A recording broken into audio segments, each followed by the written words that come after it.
설교 제목이 아나니아와 삽비라의 죽음과 오해받으시는 하나님입니다.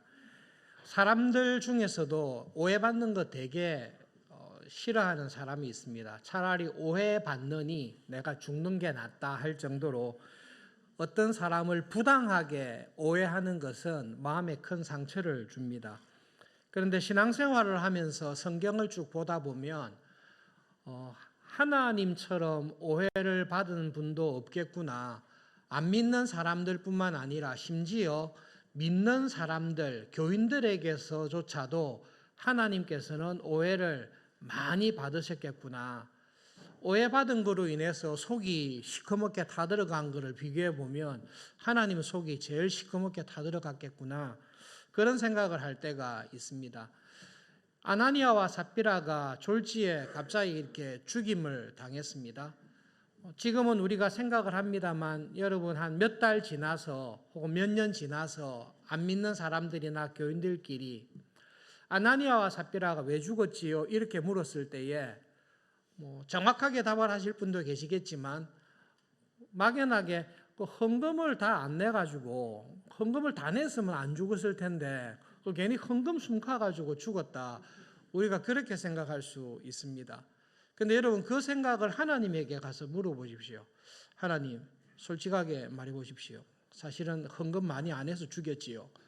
결국은 하나님 아나니아 삽비라가 헌금하기로 작정한 거 떼먹고 조금밖에 안 내서 하나님 아나니아 삽비라 죽였지요. 그렇게 하나님께 말씀을 하면 하나님 정말로 제 복장이 터지실 것 같습니다. 하나님께서는 같은 교인이라 할지라도 헌금을 많이 하는 교인을 좀 더 사랑하신다. 결국은 하나님 그거지 않습니까? 라고 하나님을 생각할 때에 그것만큼 하나님을 오해하고 곡해하는 것은 없을 것이라 생각합니다. 우리는 말씀을 통해서 하나님을 배우고 경험합니다마는 우리는 은연중에 하나님에 대한 오해를 가지고 있습니다. 같이 예배를 드리고 있지만 주위에 볼 때에 그래도 좋은 대학에 간 사람을 하나님이 좀 더 사랑하실 거야. 그래도 세상에서 성공하고 유명하고 능력이 있는 교인을 하나님은 조금 더 사랑하실 거야. 어쩔 수 없을 거야. 라는 오해를 합니다. 여러분 정말로 하나님께 딱 여쭤봐서 하나님께서는 다 사랑하지만 그래도 더 잘생기고 더 유명하고 더 능력 있고 더 부자고 더 실력 있는 교인을 하나님은 더 사랑하지요. 진심이 그렇지요. 라고 물었을 때에 하나님께서는 뭐라고 말씀하실 것 같습니까? 성경을 통해서 하나님이 어떤 분이신지를 말씀하십니다.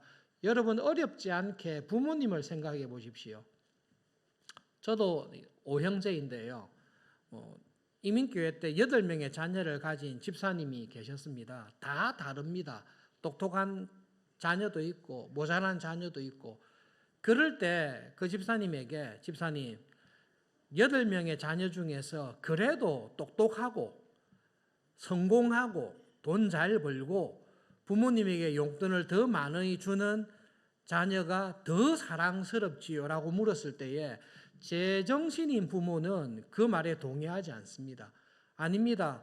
저는 내 자녀라는 이유만으로 똑같이 사랑합니다. 총명하고 성공하고 더 잘 사는 것은 자기 복이지만 그러나 부모의 입장에서는 애가 총명하든 부족하든 장애가 있든 탁월하든 그냥 내 자녀라는 이유만으로 똑같이 사랑합니다. 육신의 부모도 정말로 부모 같은 마음을 가지고 있는 사람은 자녀를 그렇게 대합니다. 하물며 하나님께서는 하늘 아버지이신 하나님께서는 우리가 생각하는 것으로 절대 편애하지 않습니다. 아나니아와 삽비라가 헌금을 적게 했기 때문에 처음에 한 1억 한다 했다가 안 되겠다 이거 한 5천만 원만 하자. 그것 때문에 화를 내서 죽이시는 그런 하나님은 결단코 아닙니다. 결론적으로 보면 아나니아와 삽비라는 왜 죽임을 당했습니까? 그것은 하나님께서 보시기에 이거 그냥 넘어갈 수 없는 하나님을 향한 심각한 문제가 있었기 때문에 그렇습니다. 여러분, 구약의 하나님의 나라가 결국은 망하고 없어집니다. 하나님께서 메시아를 통해 하나님의 새로운 나라를 약속하시고 그 새로운 하나님의 나라를 위해 예수님께서 오셔서 십자가의 죽으심과 부활과 성천을 통해 하나님의 영이신 성령님을 보내셔서 이제 성령님께서 오심으로 말미암아 하나님의 나라가 새롭게 시작되는 것입니다. 교회의 공동체라는 것은 이때까지 경험해 본 적이 없는 실패했던 하나님의 나라의 은혜, 그 나라가 어떻게 진행되는지를 보여주는 하나님 나라를 증거하는 교회가 지금 시작되고 있는 것입니다. 아나니아와 삽비라는 교회의 중심에, 교인들의 관심에 자기들이 있기를 원했던 거죠. 나도 바나바처럼 존경과 칭찬과 인정을 받고 싶다. 그리고 막상 그렇게 하려고 하다 보니 돈에 대한 욕심도 생겼습니다. 베드로가 이야기했잖아요. 팔기 전에도 당신 돈이고 팔고 난 다음에도 당신 돈이다. 팔고 난 다음에 헌금할 때 하나님 앞에 와서 하나님, 처음에 결심은 제가 좀 많이 하려고 했는데 막상 저의 형편을 보니까 반으로 좀 줄이겠습니다.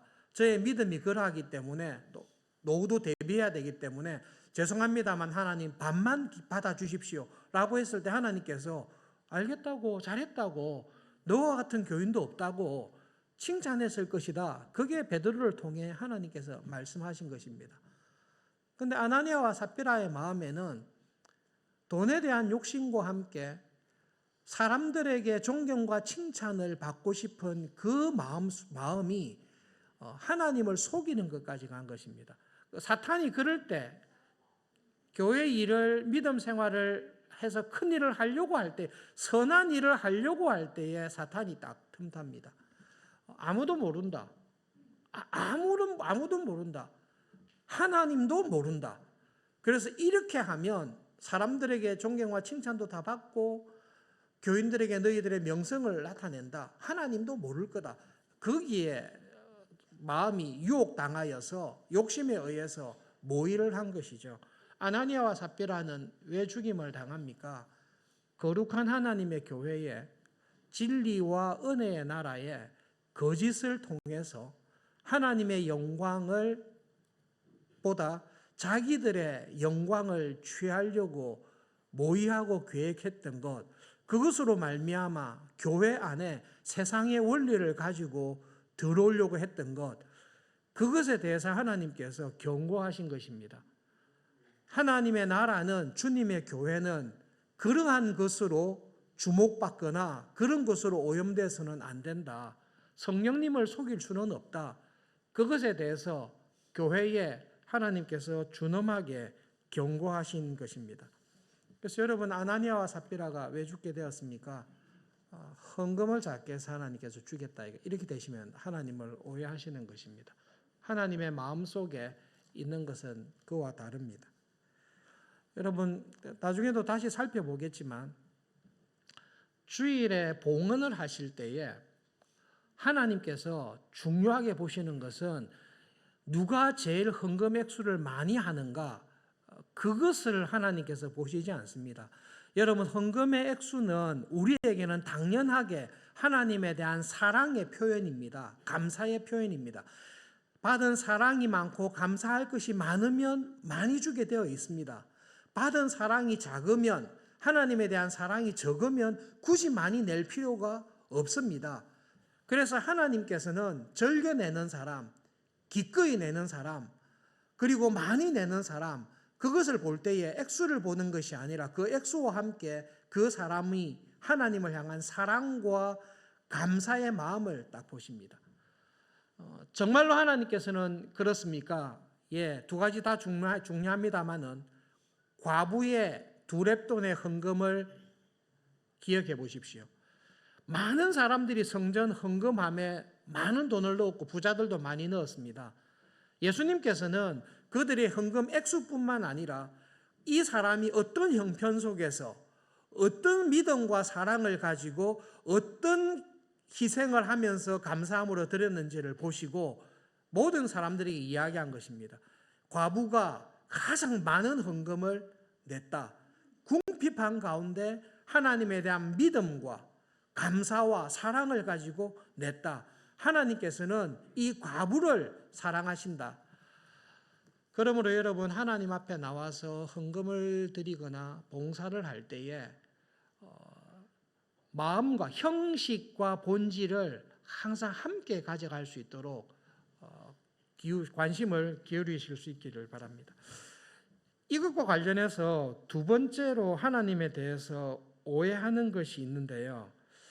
여러분, 이거는 조금 맞기도 하고 조심해야 될 부분도 있습니다. 말씀을 잘 들어보십시오. 내가 하나님께 더 많이 드릴수록 하나님께서는 나에게 은혜를 더해 주신다. 하나님께 내가 더 많은 시간, 더 많은 헌금, 더 많은 충성, 더 많은 봉사를 더 많이 드리면 드릴수록 하나님께서는 나에게 더 많은 은혜와 더 많은 상급과 더 많은 축복을 주신다. 맞습니까? 틀립니까? 맞습니다. 이것은 그냥 성경에서도 그렇게 말하고 있고 우리 부모님들 또 믿음으로 살아가는 교인들의 삶을 봐서도 이 말씀은 맞습니다. 하나님에 대한 사랑이 커서 교회를 위해서, 어려운 교인들을 위해서, 선교 사역을 위해서 시간과 물질과 관심과 기도와 애를 많이 써서 많이 드리는 사람은 이상하게도 평생 그 은혜 안에서 살고 그 은혜가 점점 커지는 것을 보는 경우가 많이 있습니다. 그렇기 때문에 많이 심는 자는 많이 거두고 적게 심는 자는 가을에 추수할 것이 적다는 것은 하나님께서 정해놓으신 법칙입니다. 많이 심으면 추수할 때 많이 거둡니다. 적게 심으면 추수할 때 걷는 것이 적습니다.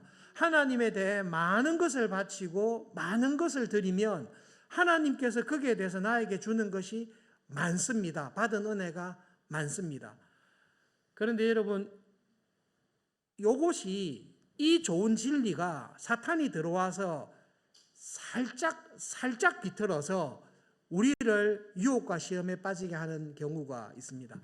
준비하다가 그냥 하나 성령님께서 주신 그냥 지혜인데요. 예를 들어 볼게요, 여러분. 얼마나 전에 추석이 있었잖아요. 추석이 있고 설날이 있었습니다.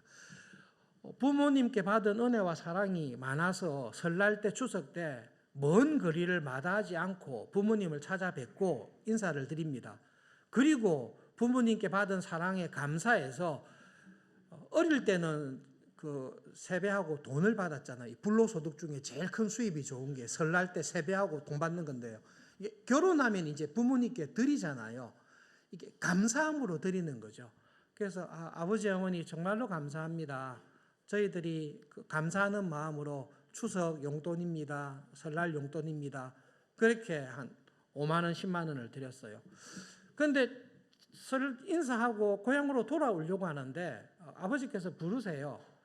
아버지 용돈 쓰시라고 10만 원을 드렸는데 아버지께서 가는 길에 아이들하고 간식 사 먹고 올라가서 가족들하고 외식해라면서 20만 원을 주신 거예요. 이럴 수가. 역시 아버지는, 부모님은 내가 부모님을 사랑하는 것보다 부모님께서 그 넉넉한 가운데 나를 더 사랑하시구나 경험했어요. 설날 때 그 10만 원 줬다가 20만 원 받았어요.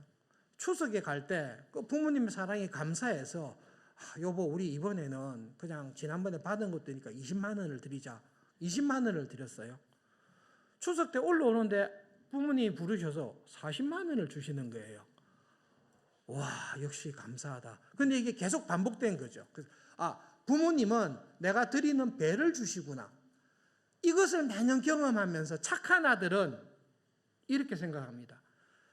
그렇지, 부모님의 사랑을 내가 갚을 길이 없고 내가 부모님을 아무리 사랑한다 할지라도 자식을 향한 부모님의 사랑이 항상 더 크고 풍성하구나.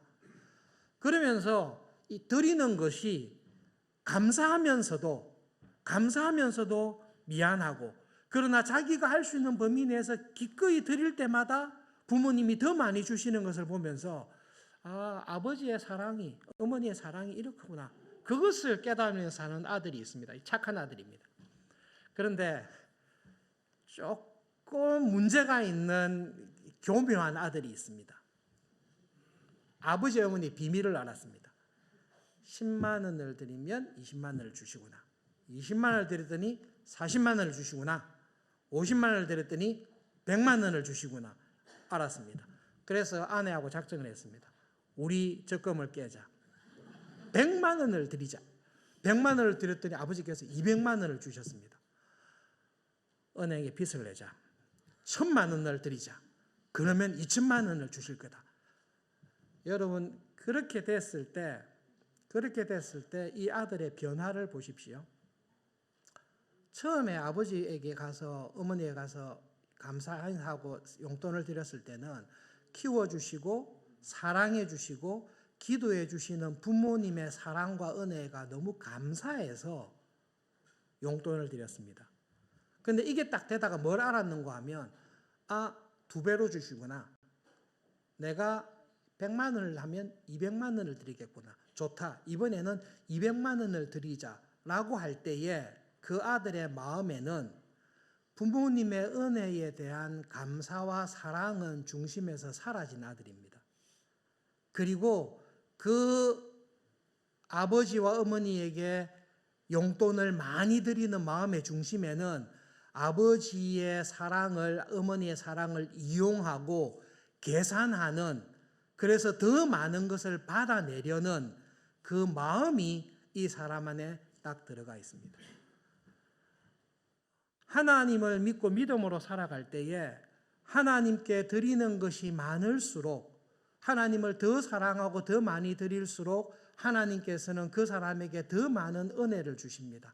더 많은 상을 주십니다. 맞습니다. 근데 그것을 은혜인 줄 알고 더 은혜 안에 감사하며 살아가는 신자가 있는 반면에, 그것을 곡해해서 돈 놓고 돈을 놓듯이 하나님에게 더 많은 11조와 헌금과 충성과 봉사를 하면 금생과 내생에서 내가 한 것보다 더 많은 상급을 받을 거야. 이 마음을 가지고 그 일을 한다면 하나님께서는 그 사람의 마음의 중심을 딱 아십니다.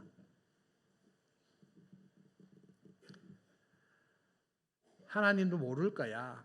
사람도 모를 거야. 아니요. 하나님께서는 헌금을 하는, 믿음으로 살아가는, 경건하게 살아가는, 교회를 위해 봉사하는 그 마음의 동기가 나에게 주신 하나님의 은혜에 대한 감사와 기쁨과 즐거움으로 하는지, 이것을 통해 하나님을 이용해서 내가 더 많은 복을 받고 내 이름을 날리고 더 많은 상급을 받기 위해서 하는지 하나님께서는 아십니다.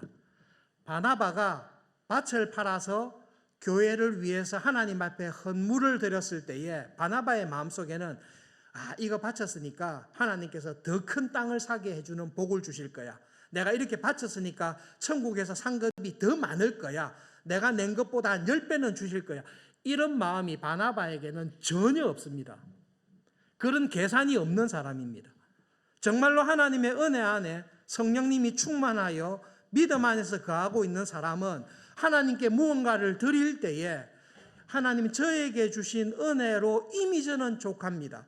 제가 하나님께 내 삶을 다 드려도 갚을 수 없는 복을 받았는데, 그래도 이 은혜에 정말로 감사해서 하나님께 뭔가로 드리고 싶습니다.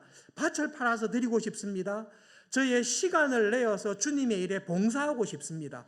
저의 물질을 들여서 교회와 선교제를 위해서 가난한 사람을 위해 구제 헌금을 하겠습니다.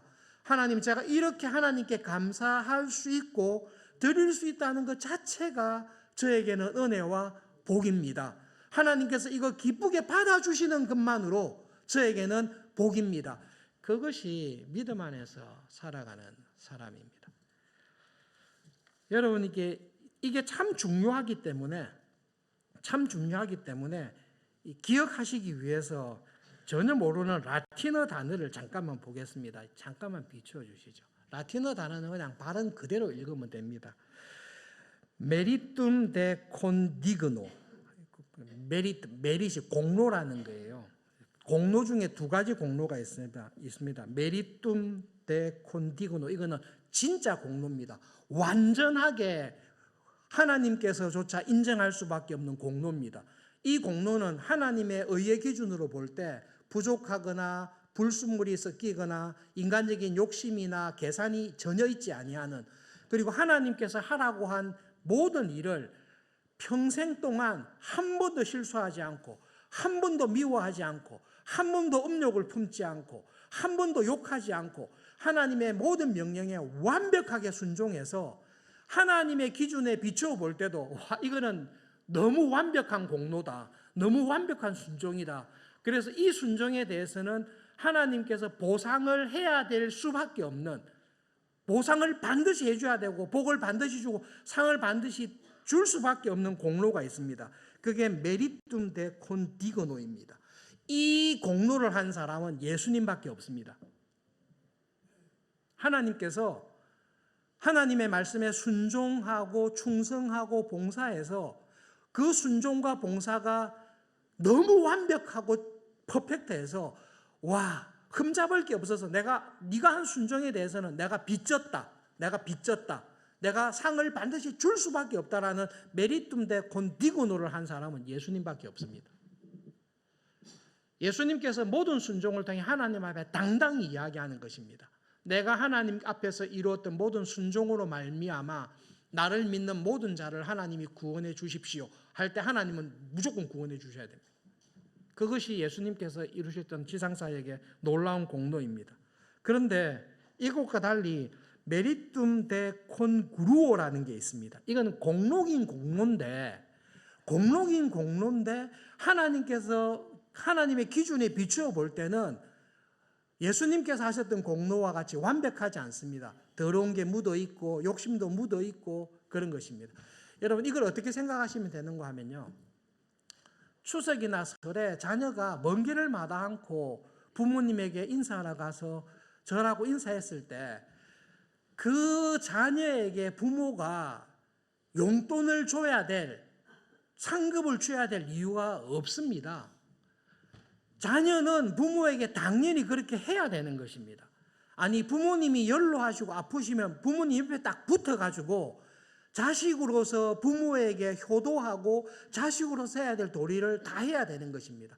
그런데 이 자녀가 멀리 있어요. 자주 전화도 안 해요. 1년에 한두 번 명절 때 와가지고 아버지 어머니 죄송합니다, 사랑합니다 라고 할 때에 그것은 부모가 상 줄 이유가 없는 거예요. 해야 되는 거예요. 근데 해야 되는 것도 잘 못하고 있습니다. 그런데 부모님은 그 부족함과 연약함이 있음에도 불구하고 얘가 왔다, 그래도 왔다, 와서 부모에 대한 사랑을 표현하려고 이렇게 마음을, 진심을 담아서 용돈도 주고 잘하려고 하는 걸 볼 때에 부모님께서 상 받을 만하다라고 간주해 주시는 겁니다. 그게 메리툼 콘그루오입니다. 우리가 하나님 앞에서 믿음으로 살아가는 모든 것이 그 수준밖에 되지 않습니다. 그런데 여러분, 하나님께서는 그렇게 부족한 순종과 부족한 경건과 부족한 가운데 살아간다 할지라도 그래도 하나님을 사랑하고 믿음으로 살려고 하는 우리에게 하나님의 은혜로 공로라고 간주해 주시고 복을 주시는 것입니다. 그래서 처음으로 돌아가면 내가 하나님께 드리면 드릴수록, 드리는 게 많으면 많을수록 하나님께서는 은혜와 상급을 많이 주신다고 할 때는 내가 하나님께 드리고 충성 봉사하는 게 예수님께서 하셨던 만큼의 하나님의 상급을 마땅히 받아야 될 공로가 되기 때문에 주는 게 아닙니다. 우리가 어릴 때부터 받았던 은혜 위에 은혜를 주시는 것입니다. 내가 하나님께 드리는 게 하나님께서 보시기에 부족해요. 내가 기도하고 전도하고 목회하고 교회 직분자로서 교회를 봉사하는 모든 것을 합니다마는 하나님께서 보실 때에 우리의 경건은 냄새나는 걸레와 같이 항상 부족합니다. 그럼에도 불구하고 하나님께서는 그래도 하나님을 사랑하는 마음에 주님의 교회를 사랑하고 교인들을 돌아보고 믿음으로 살려고 하는 그 애쓰는 마음을 보시고 죄와 더러움이 여전히 있지만 아이고 그래 내가 네 마음을 안다. 내가 은혜로 그것을 공로라고 생각하고 네가 한 일에 대해서 은혜를 더 줄 거야. 그렇게 은혜를 주시는 것입니다. 그것을 아셔야 교만하지 않습니다. 사탄은 이것을 살짝 틉니다. 살짝 틀어서 어떻게 하는가 하면 봐라. 니처럼 신앙생활, 교회 봉사, 믿음 생활, 헌신을 많이 한 사람이 어디 있냐. 네가 한 이것으로 말미암아 너는 다른 교인보다 더 많은 상급과 천국과 금생에서의 상급을 충분히 받을 만하다. 이거는 은혜가 아니죠. 이거는 진짜 공로가 돼야 되는데 하나님 앞에서 이런 공로를 이룬 사람은 예수님밖에 없습니다. 그러므로 여러분 하나님께서는 나에게 여러분에게 믿음 은혜를 더해 주실 때 우리가 은혜 받기에 마땅한 자격이 있어서 받는 사람은 예수님 말고는 아무도 없습니다. 그냥 은혜 위에 은혜를 더해 주신다는 것을 기억하셔야 됩니다. 그리고 그 마음을 가지고 주님의 일에 힘쓰셔야 됩니다. 아나니아와 삽비라 사건을 보면서 우리가 우리 생활과 적용할 게 두 가지가 있습니다. 첫 번째로는 예배 시간에 우리가 하나님께 봉헌을 합니다. 여러분 봉헌은 헌금이라는 말보다 훨씬 더 맞습니다. 오퍼닝인데요. 나를 드린다는 것입니다. 봉헌 혹은 헌상, 나를 드리는 것입니다. 예배에 나와서 예배 드릴 때 하나님께서 나를 위해서 하나님의 모든 것을 다 드렸다라는 은혜를 우리는 기억하는 것입니다. 그리고 그 은혜를 다시 환희견하고 감사하면서 예배당을 떠나 세상으로 가기 전에 가정으로 직장으로 일터로 가기 전에 우리는 예배의 마지막 순간에 예배의 순간에 봉헌을 통해 하나님께서 전부를 저한테 주셨듯이 저도 하나님께 저의 전부를 드립니다. 제가 허물이 많고 부족하지만 하나님께서 저를 은혜로 받아주십시오.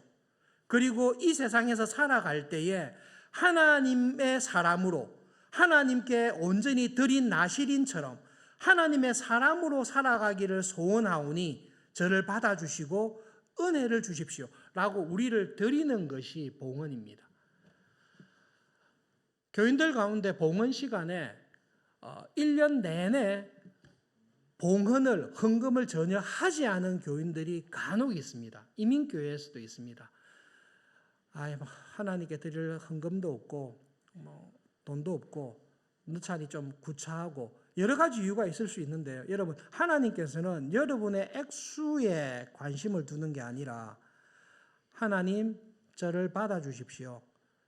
저는 하나님께 저의 모든 것을 온전히 드립니다. 저의 삶을 통해 하나님의 뜻을 이루는 데 써주십시오라는 그 고백을 봉헌을 통해서 나타내는 것입니다. 하나님께서 그 봉헌을 보시고 얼마 했냐 이렇게 보지 않으세요. 10원이라도 10원은 요즘 잘 없죠, 그죠? 1,000원이라도 100원이라도 나이 드신 분이든 젊은 사람이든 봉헌의 시간이 하나님께 나를 드린다라는 것을 기억하면서 거기에 마음을 담아서 봉헌 시간에 꼭 참여하시고 참여할 때에 그 봉헌이 하나님 앞에서 이런 믿음과 고백으로 드린다는 것을 아시고 하실 수 있기를 바랍니다. 과거에 그 권사님들께서 11조 생활을 꼬박꼬박 하셨는데 은행에서 돈도 찾아와야 되는데 위험하고 이래서 교회에 문의하신 적이 있습니다. 그때 우리 당회에서 고민해서 뭘 만들었는가 하면 계좌로 이체해버리면 이 봉헌 시간에 이게 안 되는 거예요. 그래서 교회 사무실에 가시면 여러분 교회에서 만든 수표 같은 게 있습니다. 11조용 수표, 주일 헌금용 수표, 감상금 수표가 있습니다. 우리가 돈만 받았으니까 괜찮습니다. 그게 아니라 그것을 만들어서 계좌 이체를 하시고 난 다음에 사무실에 가셔서 11조면 11조, 주일 헌금이면 주일 헌금, 감사헌금은 감사헌금이라는데 넣었던 금액을 써서 헌금 시간에 봉헌 시간에 넣도록 만들어 놓은 게 있습니다. 왜 그렇게 하신지 아십니까? 그거는 예배의 순서가 가지고 있는 은혜인데 봉헌이 그 의미가 있기 때문에 그렇습니다. 그래서 계좌 이체를 하신 분이 계시면 계좌이체한 만큼 사무실에서 용지를 수표를 확인하셔서 이름을 쓰시고 봉헌 시간에 하나님, 제가 이 하나님께 용돈 드리는 게 아니라 저를 하나님께 다 드립니다라는 봉헌에 다 감사함으로 참여하시기를 바랍니다. 우리가 예배를 드리고 딱 나갈 때에 하나님, 저의 전부를 드리니 받아주십시오라고 했을 때에 은혜로 하나님께서 받아주시고 세상으로 나가는 우리에게 복을 약속하시고 선포하시는 게 축도입니다. 강복 선언, 복을 선언하는 것입니다. 우리 주 예수 그리스도의 예수님의 은혜가 하나님께 자기를 드리고 세상에서 살아가는 당신에게 예수님의 은혜가 항상 함께 하실 겁니다. 독생자를 보내어 주신, 가장 귀한 것을 아끼지 않고 내어주신 하나님의 사랑이 당신을 붙잡아 주실 것입니다. 하나님의 영이신 성령님께서 함께 하시고 여러분과 교통하시고 여러분을 하나님의 사람으로 살아가도록 은혜를 주실 것입니다. 하나님께서 삼위 하나님의 이름으로 약속하시고 복을 선포하시는 이야기를 우리는 듣고 세상으로 나가는 것입니다. 그렇기 때문에 여러분, 봉헌 시간에 예배의 하나하나의 수간의 의미를 생각하면서 즐거운 마음으로, 감사하는 마음으로 드릴 수 있기를 바랍니다. 두 번째로는 여러분, 과부에 관한 이야기를 한 걸음 더 나가서 말씀을 드리겠습니다. 정말로 작은 돈을 드렸어요. 그런데 그 과부가 하나님의 놀라운 축복 가운데 부자가 됐어요. 엄청나게 부자가 됐어요. 부자가 되었을 때 과부가 헌금하러 와서 하나님, 저의 모든 것을 드리오니 두렙돈을 드리겠습니다. 그렇게 하면 그게 진심이 될까요? 김홍전 박사님께서 헌상에 관해서 설교를 하시고 책을 2권을 내셨는데 그 2권을 읽어보면서 이런 설교와 이런 내용이 참 쉽지 않은데 60년대, 70년대 교인들에게 어떻게 이렇게 상세하게 설명하셨나 감명을 받은 적이 있습니다. 여러분, 가난한 과부는 100원을 내는 것으로 자기의 사랑을, 하나님에 대한 사랑을 표현할 때 하나님께서 맞다 그렇게 하십니다. 그런데 부자가 됐어요. 매일 맛있는 스테이크를 사 먹을 수 있어요. 그리고 언제든지 해외여행 갈 수 있어요. 명품을 언제든지 살 수 있어요. 그런데 하나님께 헌금을 드릴 때 일관되게 드려야지. 1,000원을 드리겠습니다. 죽을 때까지 저는 1,000원으로 하나님의 헌신을 표하겠습니다. 이거는 스스로 속이는 거죠. 오해하지 마세요. 목사님 결국은 헌금 많이 하라는 소리구나. 이 사탄이 우리 교회 안에 있는 단단한 이렇게 유혹인데요. 하나님께서는 근본적으로 여러분의 마음의 중심을 보십니다. 그런데 기억하셔야 될 것은 우리는 사람이기 때문에 내가 얼마의 헌금, 얼마의 시간, 얼마의 노력을 기울이는가는 내 마음과 내 사랑의 크기와 비례합니다. 대학을 갓 나온 아들이 직장생활을 어렵게 하면서 추석 때 와서 어머니 죄송합니다. 5만 원을 드리겠습니다. 기쁘게 받으십니다. 그 아들이 성공해서 대기업의 임원이 되었습니다. 연봉이 1억이 넘습니다. 그때 와서 어머니를 사랑하는 마음으로 5만 원 드리겠습니다. 그것은 여러분 본질과 내용과 형식이 어긋나는 것입니다. 여러분에게 고민을 하라고 말씀을 드리는 것입니다. 여러분, 하나님께 나를 드립니다. 하나님께서 나에게 드린 것이 있듯이 나도 드립니다. 그 하나님께 드리는 것은 여러분의 마음과 형편과 상황에 따라서 분명히 달라질 것입니다.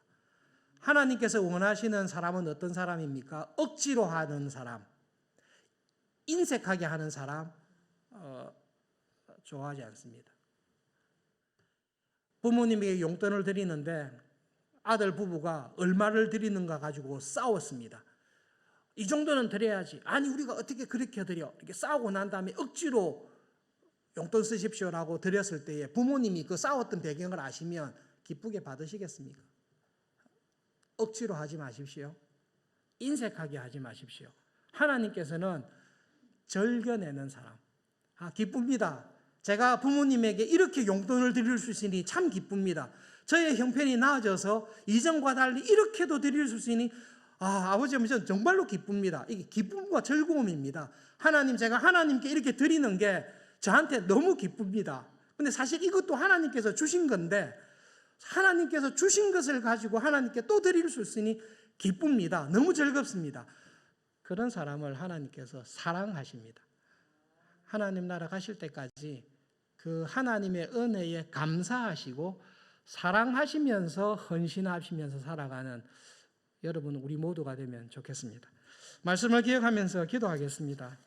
두 가지 기도 제목인데요. 하나님, 제가 혹시 하나님을 오해한 것이 있으면 깨닫게 해주시고 하나님을 올바르게 아는 은혜를 주십시오. 두 번째로 하나님, 예배 때마다 봉헌할 때마다 기꺼이 즐거운 마음으로 하나님께 저를 드리기를 소원합니다.